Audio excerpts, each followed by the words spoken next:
Bonjour à tous. Alors, je suis contente de vous retrouver pour passer ce petit moment. Ce petit moment de réflexion, de méditation, peut-être d'apprentissage ou tout simplement, je m'arrêterai également simplement la réflexion. J'ai récemment eu l'occasion d'étudier un petit texte biblique, qui revenait beaucoup dans mes méditations personnelles, et j'ai décidé de m'arrêter dessus, de l'explorer un petit peu plus, et j'en ai découvert pas mal de choses très instructives, importantes, et bien je voulais les partager avec vous pour que mes petits apports personnels que je vais vous faire, mes petites recherches personnelles, mes petites réflexions, peut-être vous aideront vous à avancer, permettront peut-être de comprendre des choses, tout comme moi j'ai compris. Issu d'un texte assez, je dirais pas basique ou classique, mais qu'on a déjà tous entendu. C'est un texte que je prendrai d'une certaine façon spécifique, et je vous l'expliquerai tout à l'heure. Et avant de commencer, je vais vous inviter à incliner la tête et pour prier. Seigneur notre Dieu, notre Père, notre Créateur, Seigneur toi, le grand Dieu, le seul vrai Dieu, merci de nous permettre de pouvoir nous réunir, de pouvoir discuter au sujet de ta parole, et en particulier à ce moment-là précis, que tu puisses diriger ma bouche, mes paroles, pour qu'elles puissent toucher les cœurs des personnes qui écouteront ce message, ainsi que de moi-même, Seigneur, et que ce soit toi qui puisses parler, que ce soit toi qui puisses instruire, et que ce soit ton Saint-Esprit qui puisse nous offrir notre intelligence pour comprendre. Que tout soit fait pour ta gloire, Seigneur, au nom de Jésus. Amen. Alors, le texte que je ne dirais pas que j'ai choisi, parce que on m'avait demandé de présenter un message, et lorsque j'ai remis en prière, de savoir qu'est-ce que je dois présenter, ce texte m'a paru comme une évidence. Tout simplement parce que j'avais tellement tiré de choses récemment dessus que je me suis dit, il faut que je le partage. Vous ne serez peut-être pas d'accord avec moi, là, c'est autre chose, mais en tout cas, je vais essayer de vous partager ce que j'ai découvert, ce que ça m'a apporté. Et pour cela, je vous invite à prendre donc Matthieu 21. Donc le livre de Matthieu, le chapitre 21. Et ce sera les versets 18 à 22. Alors en général, c'est un texte qui est coupé en deux. Certains vont prendre que les versets 18 à 20. D'autres prendront que les versets 21 à 22.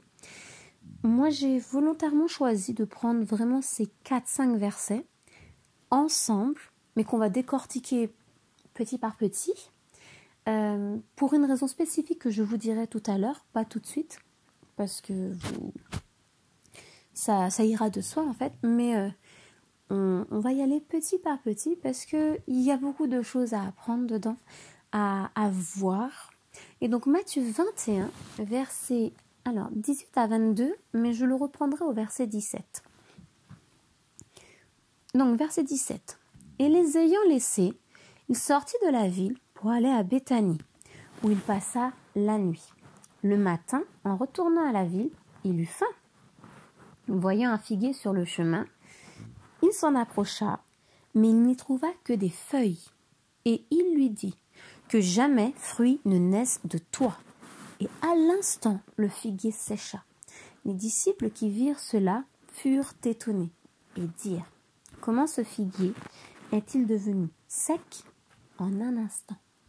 Jésus leur répondit, je vous le dis en vérité, si vous aviez de la foi et que vous ne doutiez point, non seulement vous feriez ce qui a été fait à ce figuier, mais quand vous diriez à cette montagne, ôte-toi de là et jette-toi dans la mer, cela se ferait.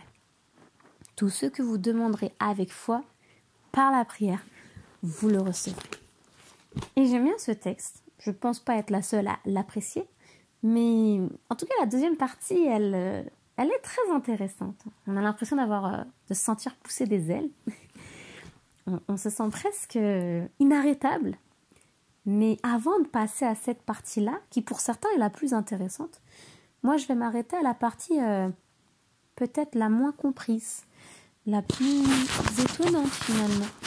Parce que il est un petit peu plus dur à comprendre ce petit passage. Il faut savoir premièrement que le chapitre 21, c'est Jésus ici donc qui parle, va faire beaucoup d'allers-retours entre Jérusalem et son lieu où il dort, puisqu'on se rend compte qu'il y passe la nuit en fait, et c'est Béthanie. Béthanie n'est pas plus qu'à 3 kilomètres, donc une petite demi-heure, 45 minutes de marche pour des bons marcheurs. Et là, en l'occurrence, avec des disciples, peut-être, puisqu'ils discutaient, une bonne heure de marche, quoi. Donc, on sait qu'il fait des petits allers-retours. La première partie du chapitre, il a fait son entrée triomphale à Jérusalem. Il a chassé également des marchands du temple. Et la deuxième partie, il est surtout là à parler en parabole, à enseigner dans le temple. Et voilà qu'on a une petite parenthèse. J'appelle ça vraiment parenthèse parce que c'est en fait un petit peu hors sujet. C'est alors qu'il se balade entre Béthanie et Jérusalem. Et d'ailleurs, petite anecdote, c'est que ce n'est pas une parabole. C'est une histoire qui leur arrive réellement. C'est ce que Matthieu a vécu et il le retransmet. Et donc, c'est vraiment un événement historique pour le coup. Parce que beaucoup des histoires de Jésus ou des textes qui sont en rapport avec Jésus sont aussi très souvent des paraboles ou des miracles faits à quelqu'un. Et là, on va voir qu'ici, c'est légèrement différent. On voit également, donc, Jésus, comme tout être humain, ressent la faim. Et poussé par cette faim au verset 18, en marchant le long du chemin, il va voir un figuier. Et donc il va s'en approcher. Et malheureusement pour lui, il ne va trouver que des feuilles. Et là on se dit, bon, c'est pas grave, hein, un figuier avec des feuilles, bon, tant pis. Et au lieu que Jésus passe à autre chose, comme on pourrait le penser, après tout, j'ai envie de dire, mais Jésus, il y a tellement d'arbres autour. Il y a tellement d'autres fruitiers peut-être, ou peut-être pas. Mais en l'occurrence, lui, ce qu'il fait, c'est qu'il maudit cet arbre. Pourquoi le maudire? Alors là, bonne question, on peut se poser la question, on peut peut-être même le trouver dur finalement, mais je dirais que ce n'est qu'une impression. Parce que le Jésus qu'on connaît dans la Bible ne fait rien par dureté, méchanceté, mais il y a toujours quelque chose derrière. Je dirais un objectif et également aussi pédagogique, c'est-à-dire qu'il va faire quelque chose pour une raison et souvent ça va permettre d'enseigner ses disciples ou les personnes qui sont également autour. Et donc du coup, on a vraiment Jésus qui vient, qui maudit le figuier. Et je me suis dit, pourquoi Jésus s'est-il permis de maudire ce figuier? Qu'est-ce qui s'est passé? Dans Marc 11, verset 13, la fin du verset nous dit, et Marc rapporte que ce n'était pas la saison du figuier. Alors pourquoi s'en prend-il, si on peut se permettre de dire ça, un pauvre figuier qui n'était même pas dans sa saison? Oui, mais voilà, il y a quelque chose un peu différent. C'est que le figuier, c'est un arbre un petit peu spécifique. Et quand je dis spécifique, c'est-à-dire que tous les autres arbres, en tout cas quand je parle des autres arbres, bien évidemment, je parle en particulier des fruitiers. Donc ça va être tout ce qui est pommier, poirier. Et là je prends les plus classiques, vraiment je ne vais pas aller dans autre chose que ça. Mais les arbres un peu classiques, on va dire, lorsque le printemps arrive, on va voir les petites feuilles qui apparaissent, on va voir les petits bourgeons de fleurs qui apparaissent. Et lorsque les fleurs auront grandi, seront pollinisées par tout ce qui est abeilles, papillons, etc. Et bien des fruits vont apparaître, et donc le fruit tombera, puis s'en suivra des feuilles, et etc. Le figuier, c'est légèrement différent. Le figuier va d'abord faire son fruit, c'est-à-dire qu'il va y avoir un petit début de figue qui va apparaître et les feuilles vont suivre. Sauf que le figuier, à proprement parler, n'est pas, enfin la figue n'est pas un fruit. C'est-à-dire que lorsqu'on va voir cette petite figue apparaître, En fait, c'est une inflorescence, c'est-à-dire que dans cette petite figue, en fait, est cachée la fleur. Et la chair de la figue, en fait, la protège. Et ce qui fait que c'est une fleur fermée. On ne la voit pas réellement. Il y a un tout petit espace où un insecte spécifique, et je vous le dirai tout à l'heure, pourra y rentrer. Et donc, lorsque cette pollinisation aura eu lieu, eh bien, la vraie figue, qui n'est autre que les petits bouts qui claquent sous la dent, qui sont les petits fruits de la figue, à ce moment-là, seront bien formés dans l'état et qu'on verra la belle figue. Et donc, quand on prend ça, on peut se dire finalement, si effectivement le figuier doit d'abord avoir des figues, puis des feuilles, ou tout du moins simultanément, dans ces cas-là, alors pourquoi ce figuier n'avait pas de figues?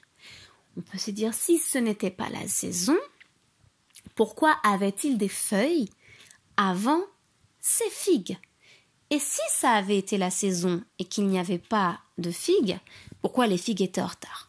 Là, en l'occurrence, je dirais, pourquoi ce figuier, hors saison, a-t-il fait des feuilles?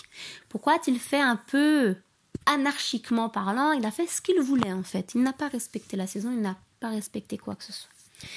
Donc du coup, on peut également voir un autre point important du figuier. Alors il est cité à plusieurs reprises dans la Bible. On ne va pas voir les textes aujourd'hui. Là n'est pas le point du jour, mais vous pouvez le faire. On sait également qu'il y a à peu près 2 variétés. Il y a les arbres auto-fertiles et les arbres non auto-fertiles. L'auto-fertile, c'est-à-dire que sur lui, il aura des fleurs mâles, des fleurs femelles, et donc les pollinisateurs, tout ce qui est abeilles, papillons, vont passer d'une fleur à l'autre et vont polliniser. Et ainsi, sur un même arbre, on aura des fruits. En revanche, pour les arbres non fertiles, il va y avoir 2 catégories d'arbres, un peu comme chez le kiwi. L'arbre mâle, l'arbre femelle. Dans l'arbre mâle, vous n'aurez que des fleurs mâles ou quelques petites fleurs femelles, mais trop petites et, comme on dit, stériles. Il ne peut rien leur arriver en fait. Bien que pollinisé par le mâle, aucun fruit, rien. Et l'arbre femelle, lui, n'aura que des fleurs femelles ou quelques fleurs mâles, mais qui ne serviront pas à sa propre pollinisation.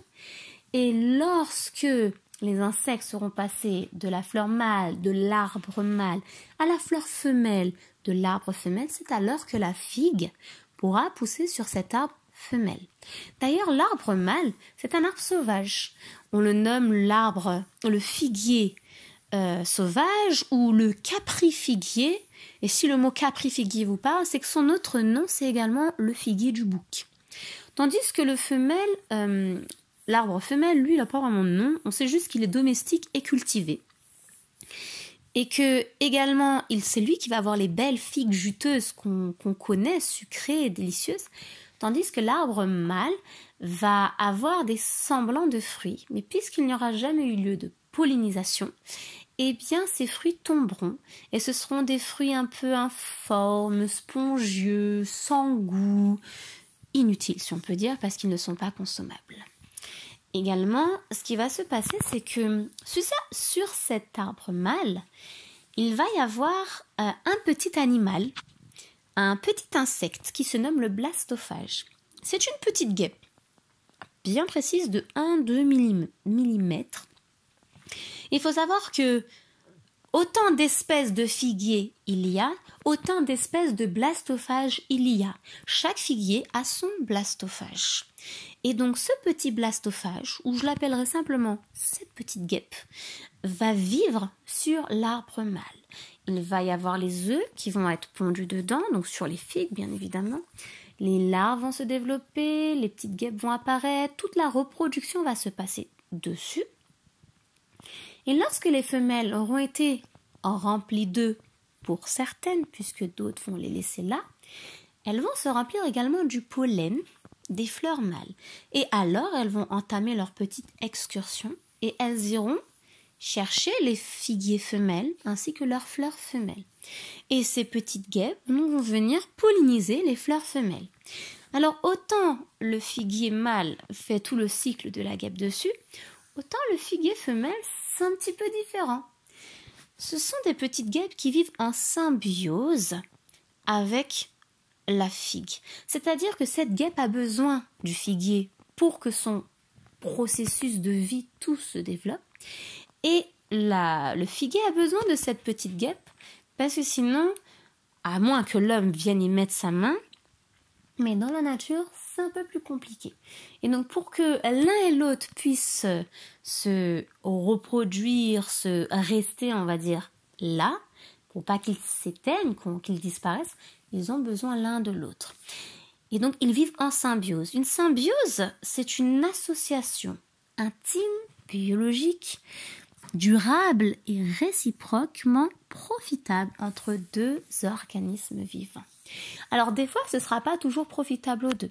En l'occurrence, là, chez le figuier, c'est le cas. Et donc, du coup, ce qui va se passer, c'est que cette petite guêpe, chargée d'œufs, de pollen, va aller chez la fleur femelle, va rentrer dans cette petite fleur, qui est un tout petit espace prévu à cet effet pour pouvoir rentrer dans cette figue. Et le problème donc, qui va se poser, c'est que, premièrement, elle ne pourra pas sortir. Une fois qu'elle rentre, elle ne peut plus en sortir. Et puisqu'elle ne peut plus en sortir, elle en perd ses ailes. Et également, ses œufs, elle n'arrivera jamais à les pondre. En revanche, ce qu'elle pourra faire, c'est déposer le fameux pollen. Et après avoir déposé le fameux pollen, avoir perdu ses ailes, et bien évidemment être coincée là, eh bien elle va mourir là. Et le fait qu'elle va mourir là et qu'elle va apporter le pollen, eh bien notre inflorescence de figue va devenir une infrutescence. C'est-à-dire que le petit fruit va enfin pouvoir se développer. Et n'oublions pas que le fruit de la figue, c'est les petits bouts qui claquent sous la dent qui sont des akènes. C'est un peu le même principe que chez la fraise. La fraise, vous avez des petits points jaunes. Les points jaunes sont les vrais fruits de la fraise. Et c'est d'ailleurs ça qui, lorsqu'il sera planté, pourra redonner des nouvelles fraises. Et chez la figue, c'est pareil. Lorsque vous replantez cette figue femelle avec ses petits akènes, il pourra redonner des autres figues. Le figuier mâle ne redonnera pas d'autres figues et le figuier auto-fertile pourra vous donner de belles figues, mais lorsque vous prendrez ces akènes, ils seront stériles. D'où l'importance de cette symbiose. Et donc, du coup, on peut se rendre compte, donc, en quelques termes et quelques mots rapides de ce que je viens de vous raconter, c'est que c'est grâce à la mort de cette petite guêpe, finalement au sacrifice de cette petite guêpe, qui a choisi de rentrer dedans, tout simplement, elle n'a pas été forcée, que cette plante peut enfin produire son fruit. Et donc c'est là, quand on reprend notre texte, qu'on se rend compte que bien tout simplement, le figuier, là, il y avait un problème. Peu importe la variété de figues, peu importe de quelle figue était cet arbre, il aurait dû avoir son fruit, comestible ou pas, tout simplement. Alors que pouvons-nous apprendre de cette histoire? Qu'est-ce que cette histoire peut nous enseigner? On sait également que le figuier dans la Bible, eh bien, ça peut des fois représenter également, et bien souvent, Israël, en tout cas le peuple de Dieu. Et puisque le peuple de Dieu, c'est également un peu plus personnel, on peut le prendre aussi d'une façon un petit peu plus personnelle. Alors, nous on va le prendre personnellement aujourd'hui, mais sachez que tout ce qu'on va dire d'une manière personnelle fonctionne également d'une manière plus globale. C'est-à-dire soit prendre en compte l'Église, ou simplement le peuple de Dieu. Tout simplement. Du coup, on va peut-être pouvoir développer une idée pour nous, puisque je vous ai dit, le but est d'apprendre quelque chose. C'est bien de lire la Bible, mais Jésus aimait enseigner au travers de ses paroles. Alors, si on reprend ce qu'on a dit, c'est par le sacrifice de cette guêpe que des fruits, que le fruit a pu être vivant, puisqu'on voit que lorsqu'il n'y a pas le sacrifice de la guêpe, que lorsqu'il y a juste le cycle, le fruit tombe, est immature, meurt, si on peut dire, et tombe. Et là, donc, c'est par cette petite guêpe qui est venue faire son sacrifice. Donc, c'est par le sacrifice de la guêpe que des fruits ont pu être produits, que la vie a pu être mise dans ce fruit.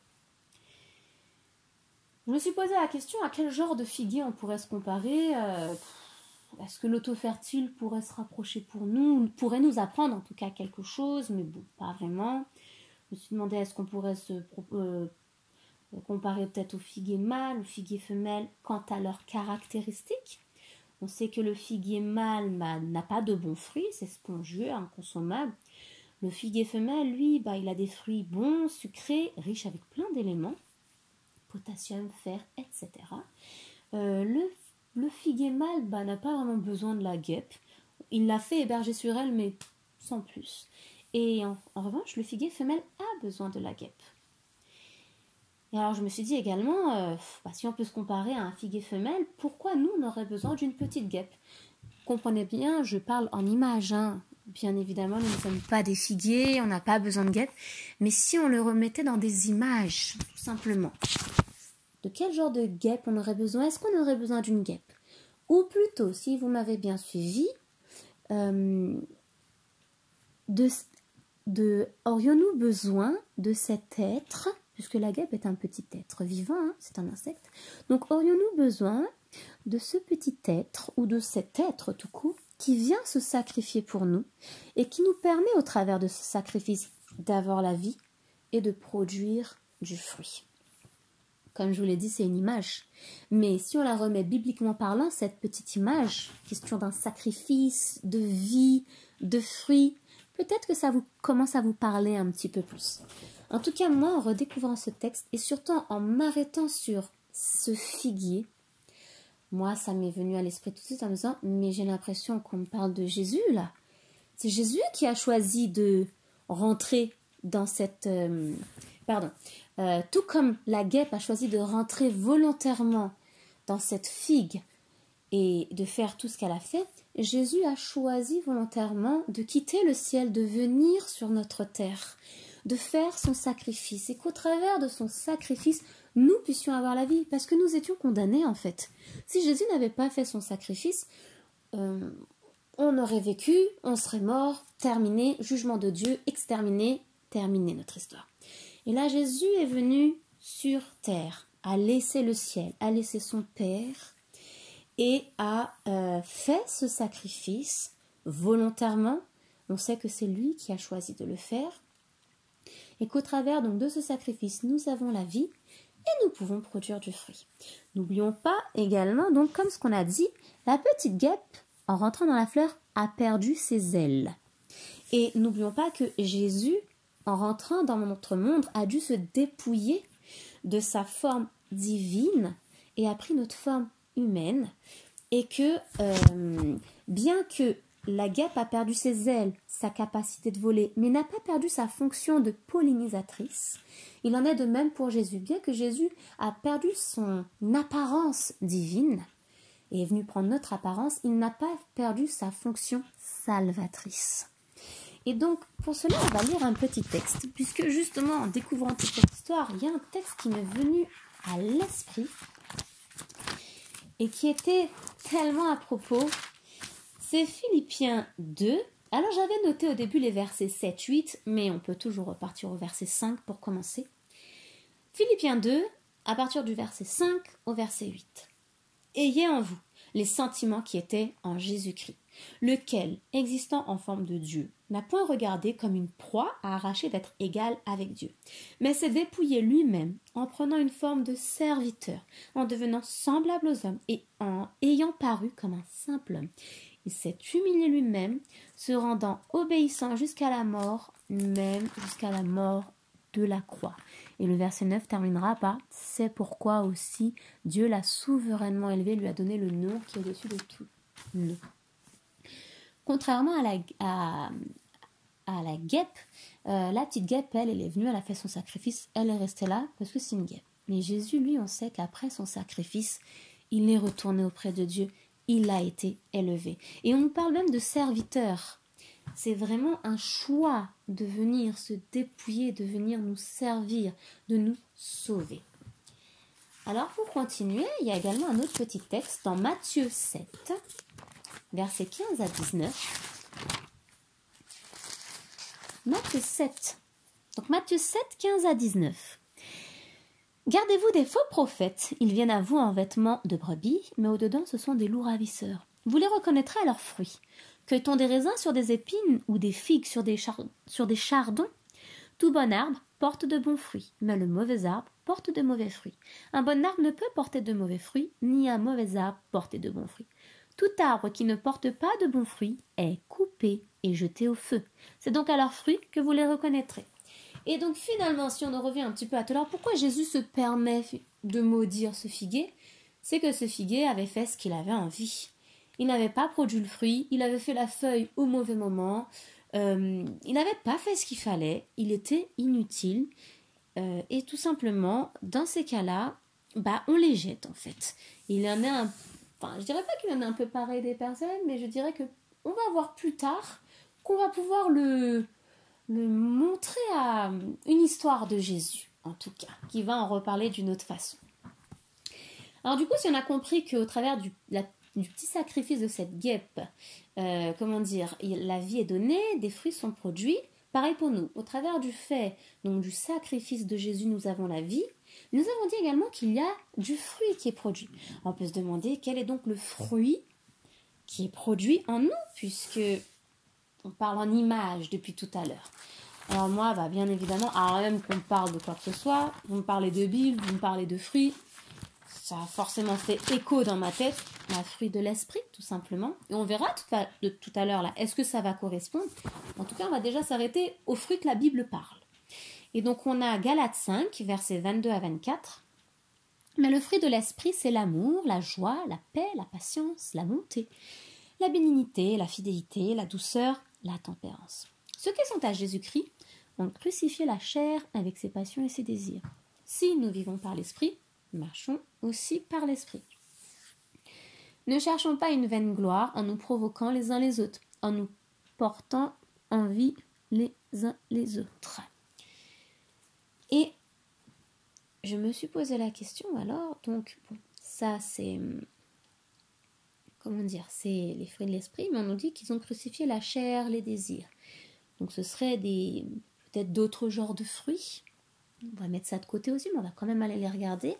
Les versets 19 à 21 qui nous parlent donc « Or, les œuvres de la chair sont manifestes. » Et je vais les citer assez rapidement. Impudicité, impureté, dissolution, idolâtrie, magie, inimitié, querelle, jalousie, animosité, dispute, division, secte, envie, ivrognerie acceptable et les choses semblables. Donc, on voit que ce sont les fruits de l'esprit. On nous dit que si on veut porter des fruits dans la Bible, c'est de ces fruits-là qu'il est question. Alors, pour pouvoir produire tous ces fruits, il faut donc, premièrement, laisser entrer Jésus dans notre cœur, accepter son sacrifice pour nous, permettre que Jésus soit vivant en nous, finalement. Et alors, le fruit de l'esprit peut se développer. Nous produisons donc du fruit. Et je me suis posé la question, peut-il être l'inverse? C'est-à-dire avoir accepté Jésus dans son cœur, avoir accepté son sacrifice, dire que Jésus vit en nous et ne pas produire de fruits de l'esprit. Je parle bien. Et je dirais que ma réponse, elle est catégorique, mais elle est non. Parce que si nous pensons avoir accepté le Christ, mais qu'aucun fruit n'est visible en nous, honnêtement, on peut se poser la question, est-ce qu'en fait on l'a réellement accepté? Et est-ce qu'on l'a laissé faire son œuvre en nous? Parce que accepter le Christ, accepter son œuvre en nous, on nous parle bien de chair crucifiée, de désir crucifié. Donc ça veut dire que quand Jésus va rentrer en nous, il va nous aider à faire un nettoyage, à nous aider à enlever ces choses mauvaises finalement. Et quelquefois, on va ouvrir la porte à Jésus qui frappe à notre porte. On va le laisser entrer. Et puis quand il va commencer à faire son ménage, on va se dire « Oh là là là là, ça c'est trop pour moi ». Et on va dire « Jésus sort ». Il va sortir, mais on va dire que c'est bon, on avait accepté Jésus. Oui, mais Jésus n'est plus là à vivre dans ton cœur, il est sorti. Et donc, moi je le voyais de cette façon-là. Quand on laisse rentrer Jésus, on doit le laisser rentrer et rester et faire son travail en nous. Parce que c'est là en fait tout le principe. Et donc du coup, alors juste un instant. D'ailleurs, quand on regarde finalement ces fruits, envers qui ils sont faits? Est-ce que je suis bienveillante envers moi-même? Je suis patiente envers moi-même? Ça, c'est bien. Et les gens peuvent dire qu'effectivement, elle a les fruits de l'esprit. Mais si dès que je croise quelqu'un, je commence à mal lui parler, je suis impatiente, je suis méchante, je ne sais pas me comporter envers la personne, les personnes ne diront jamais que j'ai le fruit de l'esprit en moi. Puisque le fruit de l'esprit, c'est ce mélange de tout ça. Ça se voit essentiellement envers l'autre. Et donc, tout comme cette petite guêpe est en symbiose, on a dit donc qu'ils sont ensemble, ils ont une union étroite, ne forment qu'un avec cette fleur de figue, eh bien, ainsi en est-il de nous. Sommes-nous en symbiose avec Dieu? Le laissons-nous faire cette œuvre en nous? Et après, je me suis posé la question. Pour finir dans les images, comme ça on arrête de parler en images, mais si cette petite guêpe vient et elle dépose le pollen dans la fleur, et grâce au pollen, cette petite fleur peut devenir un fruit. Alors je me suis demandé, ce pollen, bibliquement parlant, c'est quoi? C'est qui peut-être? Je ne sais pas. Donc on nous dit que c'est grâce au sacrifice de Jésus, à sa croix, et qu'après nous pouvons produire les fruits de l'esprit. Et qu'est-ce que Jésus a dit après être crucifié, ressuscité et en montant en ciel? Il a dit à ses disciples, je vous envoie le consolateur, le Saint-Esprit, qui vous convaincra de péché, qui vous guidera, qui sera là avec vous. Et donc le Saint-Esprit, n'oublions pas que les fruits de l'esprit, c'est simplement les fruits que le Saint-Esprit nous pousse à avoir. Et donc on voit que la boucle est bouclée, si on peut dire finalement. Je dirais donc, ce n'est qu'en ayant reçu le pollen que la fleur est pollinisée, eh bien ce n'est qu'en recevant le Saint-Esprit que l'esprit, le fruit de l'esprit, va se développer en nous. Peut-il y avoir du fruit sans Saint-Esprit? N'oublions pas que dans le cas des fleurs, pas de guêpe donne les fruits stériles. Eh bien, nous pourrions avoir du fruit, bien évidemment, hein, ça là n'est pas le problème, hein. Mais ça donnerait un peu comme celui du capri-figuier, vous vous rappelez? Le figuier qui fait des figues un peu spongieuses, sans goût, qui n'arrive jamais à maturité, qui est presque un petit peu repoussant. Comment dire, c'est un peu plus particulier, quoi. Il en est de même pour nous, en fait, tout simplement. Ne pensons pas essayer d'avoir des fruits de l'esprit sans Saint-Esprit, ça ne fonctionne pas. Et le problème qui se pose, c'est que, malheureusement, quand on fait un petit constat sur l'Église, j'ai quelquefois l'impression que on voit beaucoup de fruits un peu amers, un peu qui repoussent, avec toute cette médisance, peut-être ces commérages, peut-être ce jugement de l'autre. Je dirais que nous, parce que je ne suis pas parfaite, quoi que ce soit, mais nous manquons d'esprit. Et Dieu a encore beaucoup de travail à faire en nous pour que nous puissions avoir une odeur qui attire, que lorsque nous partagions nos fruits, ce soit agréable et non pas que des fois au point où l'Église même est repoussante, alors qu'il manque simplement des personnes qui ont repoussé Jésus, en fait, premièrement. Alors je ne vais pas m'arrêter sur ça, mais on va continuer quand même. Et donc dire que, comment dire, le figuier a été maudit parce que là n'est pas le but de faire ce qu'on veut, mais d'être utile comme Dieu le veut. Parce que lorsqu'il y a cette symbiose, c'est que ça doit profiter à l'un et à l'autre. Dieu nous fait du bien, mais Dieu veut que nous fassions du bien au travers de lui, en fait. Et moi, ça m'a fait rappeler à, comment dire, à cette petite histoire de Matthieu 25, pour finir sur ce petit point-là, sur ces 2 versets, parce qu'on ne va pas s'étendre, j'aurai toute la méditation dessus. Matthieu 25, alors, il faudra me suivre, parce qu'on va prendre quelques versets, pas tout le chapitre, je les annoncerai avant, bien évidemment. Donc Matthieu 25, versets 31 à 35 pour commencer. C'est une parabole que Jésus raconte, donc je commence. Lorsque le Fils de l'homme viendra dans sa gloire avec tous ses anges, il s'assiera sur le trône de sa gloire. Toutes les nations seront assemblées devant lui, il séparera les uns avec les autres, comme le berger sépare les brebis d'avec les boucs. Il mettra les brebis à sa droite, les boucs à sa gauche. Alors le roi dira à ceux qui seront à sa droite, « Venez, vous qui êtes bénis de mon Père, prenez possession du royaume qui vous a été préparé dès la fondation du monde. Car j'ai eu faim, vous m'avez donné à manger. J'ai eu soif, vous m'avez donné à boire. J'étais étranger, vous m'avez recueilli. » Je vais passer le verset 36. Verset 37.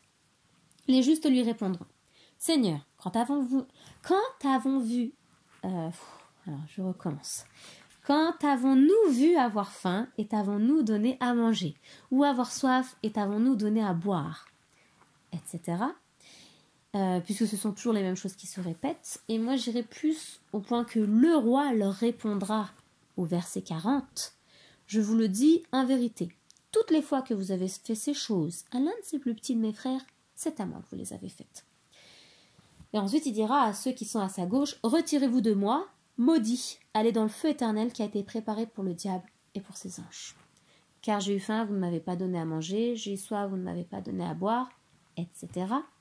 Et donc on reprend, pareil, verset 44, il lui demande, quand est-ce qu'on a fait ça en fait?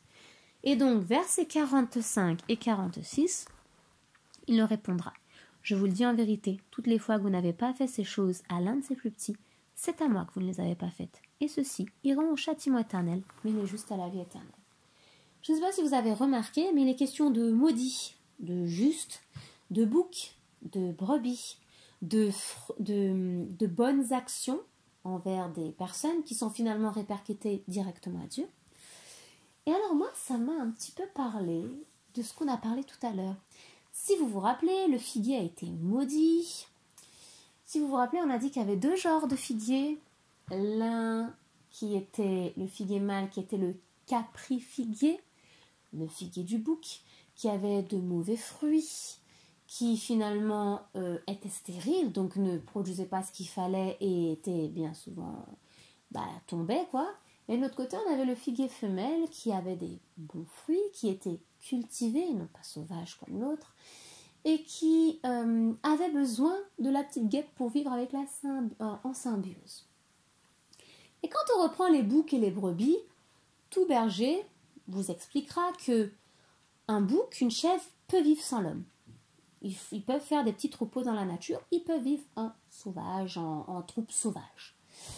Une brebis a été tellement domestiquée qu'un mouton seul dans la nature, ou ne serait-ce qu'avec un troupeau, n'a quasiment pas de chance de survivre en fait. Il est tellement domestiqué qu'il a besoin de son berger. On sait également que la brebis est docile. C'est pour ça qu'elle a apprécié du berger, c'est que la brebis va apprendre à reconnaître la voix du berger. La brebis va suivre le berger, bien que un peu têtue ou faisant un peu à sa tête, mais elle va finalement se baser sur son berger. Et le bouc, la chèvre, il va apprécier son berger, mais il va pas vraiment se baser dessus, quoi. Il va être à côté, par-ci, par-là. Enfin bref, c'est, comment dire, c'est pas l'animal qui sera très très attaché à son maître, en fait. Surtout lorsqu'il est en troupeau. Peut-être si vous prenez une petite chèvre individuelle, éventuellement. Mais ce sont des animaux beaucoup plus autonomes. Et pour reprendre l'expression, un peu plus sauvages. Pour faire vraiment ces deux comparaisons. Qu'est-ce qu'on pourrait terminer enfin? Eh bien du coup on voit que comme ce qu'on parlait tout à l'heure, à nous de voir en fait finalement, est-ce qu'on veut être le fruit d'un caprifiguier ou est-ce qu'on préfère être plutôt le fruit du figuier qui vit en symbiose avec ce blastophage, et où tout simplement on va dire est-ce que nous avons envie de vivre en symbiose avec Dieu. Ça, c'est pour la première partie du texte.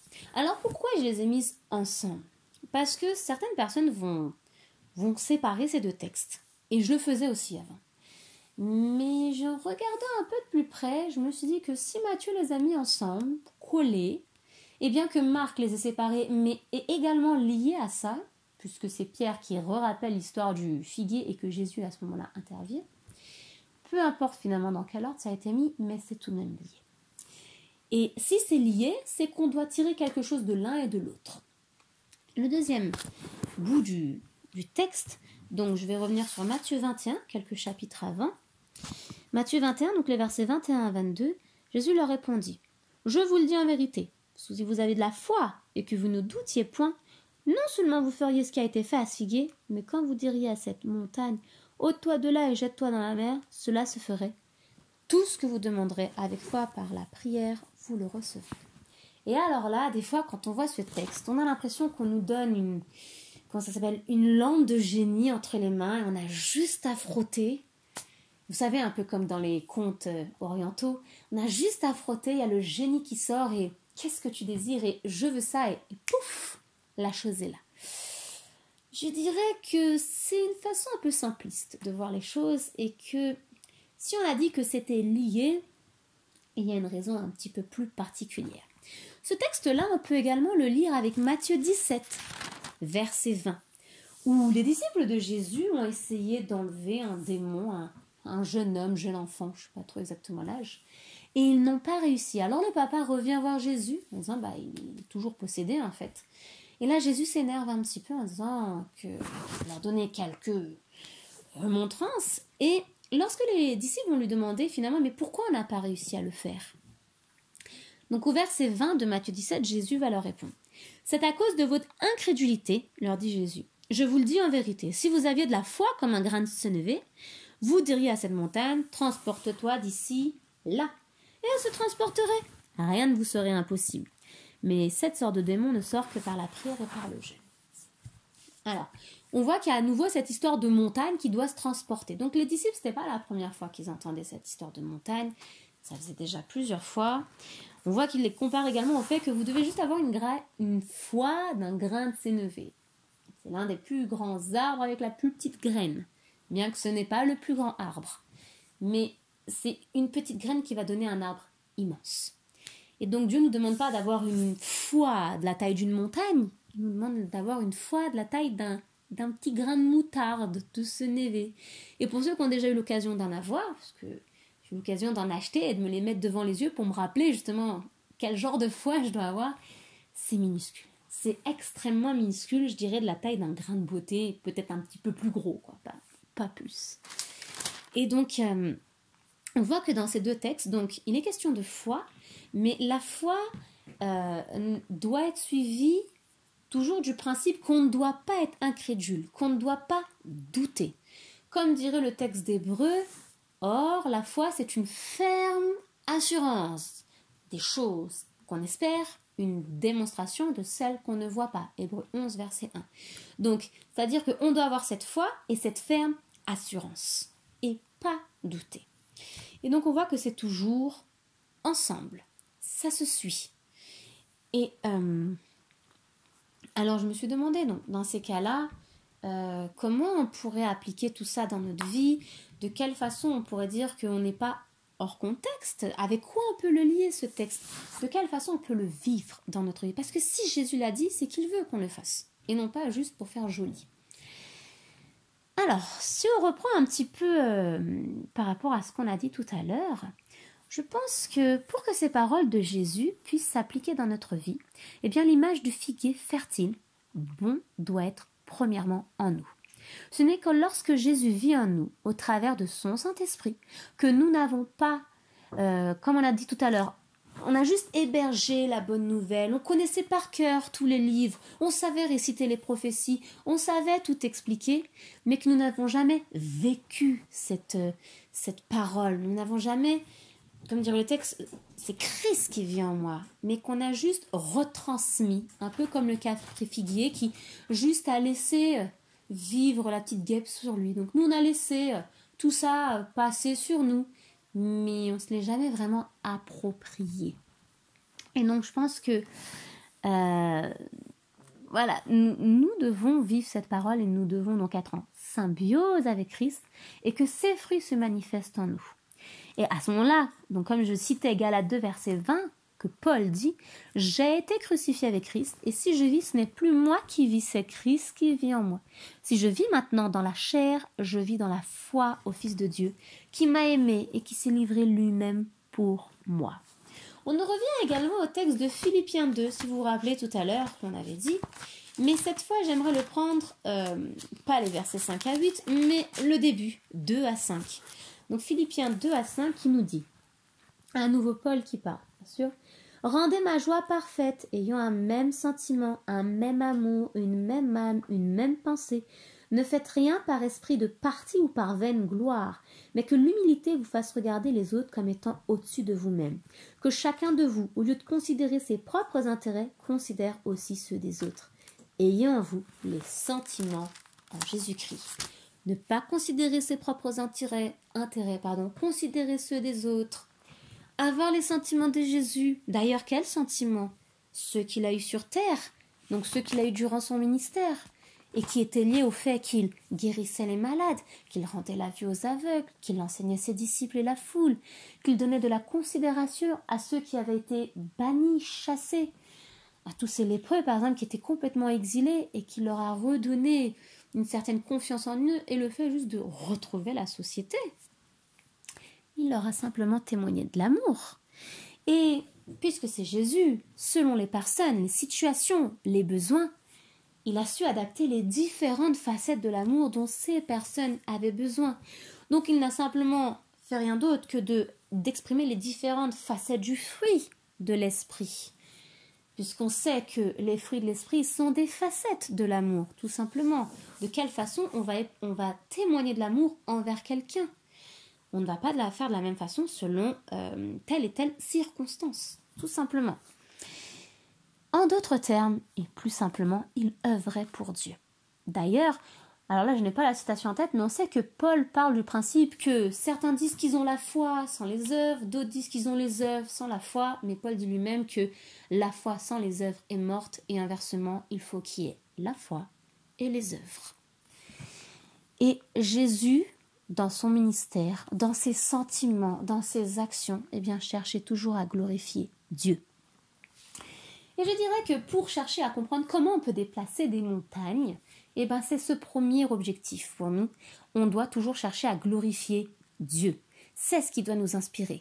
Lorsque nous avons une montagne à déplacer, ce problème qu'on n'arrive pas, qui est là, qui nous prend toute notre énergie, ces problèmes financiers, ces problèmes de travail, ces problèmes peut-être conjugaux, ces problèmes avec nos enfants, ces problèmes peut-être aussi à l'église, ces problèmes aussi peut-être existentiels, parce que des fois ça se passe un peu plus dans notre tête qu'en physique, et qu'on a l'impression qu'on va jamais réussir à la franchir, ou peut-être même à la bouger de là. Et d'ailleurs, n'oublions pas que même dans la loi juive, lorsqu'on regarde un peu les principes de la Torah et ce qui est enseigné, c'est qu'il faut faire du bien aux autres, il faut les respecter, se respecter soi, sa famille, le prochain, et bien évidemment Dieu. Et moi, voilà pourquoi j'aime bien Marc 11, le deuxième passage qui parle de notre texte, Marc 11, versets 23 à 24, qui redit exactement la même chose, que voilà, si vous aviez de la foi, vous déplaceriez des montagnes, mais Marc, lui, colle un autre bout de texte que Matthieu n'a pas mis. Je ne sais pas si réellement ça a été dit à ce moment-là, mais en tout cas, le texte est là. Et ça a son importance. Et qui dit donc, une fois qui dit que vous verrez s'accomplir tout ce que vous demandez, versets 25 et 26 de Marc 11 qui dit « Et lorsque vous êtes debout, faisant votre prière, si vous avez quelque chose contre quelqu'un, pardonnez, afin que votre Père qui est dans les cieux vous pardonne aussi vos offenses. Mais si vous ne pardonnez pas, votre Père qui est dans les cieux ne vous pardonnera pas non plus vos offenses. » Et que dire que on voit que c'est lié ensemble. Cette foi qui déplace les montagnes n'est pas égoïste. Elle n'est pas au service de la haine, du fanatisme, du m'as-tu vu aussi des fois, pour dire que voilà, moi j'ai ça, moi j'ai réussi, et pas toi. De ses désirs charnels. On ne peut pas essayer de déplacer une montagne, de prier Dieu en disant qu'il va penser, mais qu'on souhaite du mal à quelqu'un. C'est pas possible, c'est pas de l'amour ça. Cette foi qui déplace les montagnes, elle est au service de l'amour, tout simplement. Et qui est l'amour? C'est Dieu, rien de plus. D'ailleurs, on a un exemple comme ça dans la Bible. Et j'essaierai de terminer rapidement. Ça fait un petit moment déjà que je discute. On a un exemple comme ça dans la Bible, dans Actes 19, versets 13 à 16, que je vais prendre rapidement, mais que je ne vais pas lire en entier, je vais juste prendre quelques points essentiels dedans. Acte 19, 13 à 16, où il est question de Paul qui fait tout plein de miracles. Et il est question des fils de, Sheva, Skeva, selon les versions, un sacrificateur. Est-ce que ce sont réellement ses fils, ou plutôt certains diraient une confrérie d'exorcistes? J'en sais rien, mais en tout cas c'est noté des fils. Et donc du coup, ces hommes-là ont vu que Paul faisait plein de prodiges, et alors ils ont décidé d'aller exorciser une personne, mais d'une façon bien particulière. Lorsqu'on reprend le verset, juste que je retrouve, donc Acte 19. Voilà, versets 13 à 16. Donc à la fin du verset 13, ces exorcistes ambulants vont tout simplement dire « Je vous conjure par Jésus que Paul prêche ». Et là, j'ai envie de dire « Mais qu'est-ce que c'est que ça ?» Paul prêchait, Paul guérissait au nom de Jésus. Eux guérissent par Jésus que Paul prêche. Et d'ailleurs, la réponse ne se fait pas attendre. Verset 15, l'esprit malin leur répondit « Je connais Jésus, je sais qui est Paul, mais vous, qui êtes-vous » Et malheureusement pour eux, l'esprit malin, au travers de l'homme, va s'élancer sur eux, va les maltraiter, va les dénuder, va leur régler un peu leur compte, quoi. Et donc, on voit qu'ils avaient des bonnes motivations, il faut dire ce qui est. Exorciser quelqu'un, le délivrer d'un démon, c'est pas une mauvaise intention, on veut le bien de l'autre. Mais des bonnes intentions cachées par autre chose, en fait, puisque finalement, ils voulaient faire comme Paul, ils voulaient eux aussi avoir une gloire. D'ailleurs, ils ne savaient même pas qui était Jésus. Ils s'étaient dit, puisque Paul fait comme ça, on va faire pareil. Oui, mais non, ça marche pas comme ça. Paul, il vivait Jésus. Christ vivait en lui. Il le disait lui-même, si je vis, ce n'est plus moi, c'est Christ. Paul avait tout sacrifié pour Jésus. C'était quelque chose. Eux, ils cherchaient leurs propres ambitions, leurs propres projets. Et donc, du coup, nous devons faire attention, nous aussi. Des fois, quand on va vouloir déplacer des montagnes, ça va être des montagnes pour aider des personnes. On va se rendre compte que ce sera sous couvert de bonnes intentions, mais peut-être pas pour la gloire de Dieu. Et donc, nous devons remettre en prière ces fameuses bonnes intentions. Pour quelle raison je veux déplacer cette montagne ? Est-ce pour me donner la gloire ou pour donner gloire à Dieu ? Est-ce que Dieu est d'accord avec ça ? Est-ce que sa parole est en accord avec ça ? Et donc, du coup, nous devons demander aussi à Dieu le discernement pour savoir qu'est-ce que nous pouvons demander, parce qu'on a bien dit qu'on est invité à le faire, bien évidemment. Alors, il y a le texte de Jacques 4, les versets 2 à 4. Donc, Jacques 4, 2 à 4. Vous convoitez, vous ne possédez pas. Vous êtes meurtris et envieux. Vous ne pouvez pas obtenir. Vous avez des querelles et des luttes et vous ne possédez pas, parce que vous ne demandez pas. Vous demandez et vous ne recevez pas, parce que vous demandez mal, dans le but de satisfaire vos passions. Adultères que vous êtes, ne savez-vous pas que l'amour du monde est inimitié contre Dieu ? Celui donc qui veut être ami du monde sera ennemi de Dieu. Et on voit ce principe un petit peu, que nous avons vu tout à l'heure, si je vis, ce n'est plus moi qui vis, c'est Christ qui vit en moi, et j'ai crucifié ma chair. On dit Christ s'est crucifié. Nous sommes invités à faire pareil, en fait. Donc on ne peut pas penser que nous servons Dieu, que nous sommes remplis de Dieu, remplis de son esprit, et de l'autre côté, avoir tout plein de désirs contraires à lui, des ambitions mondaines, des projets, des désirs charnels, ou même de ne pas essayer d'avancer dans l'œuvre de Dieu, mais que tout soit tourné autour de, comme certains diraient, de notre nombril, enfin de soi, quoi. N'oublions pas que Dieu n'est pas un Dieu égoïste, c'est un Dieu qui nous tourne vers l'autre. Les 10 commandements, c'est quoi ? Apprendre à aimer Dieu et apprendre à comment aimer les autres.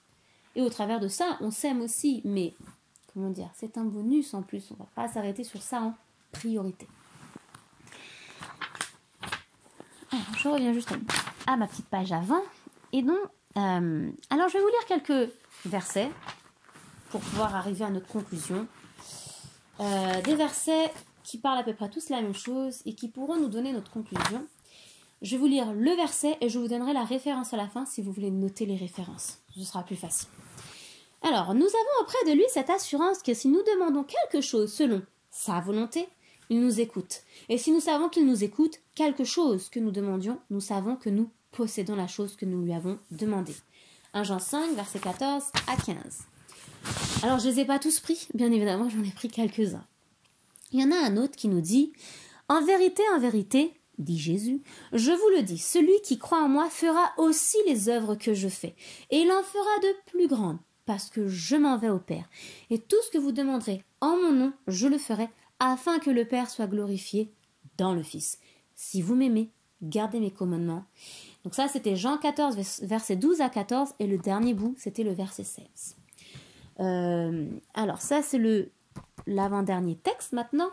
Si vous demeurez en moi et que mes paroles demeurent en vous, demandez ce que vous voudrez et cela vous sera accordé. Si vous portez beaucoup de fruits, c'est ainsi que mon Père sera glorifié et que vous serez mes disciples.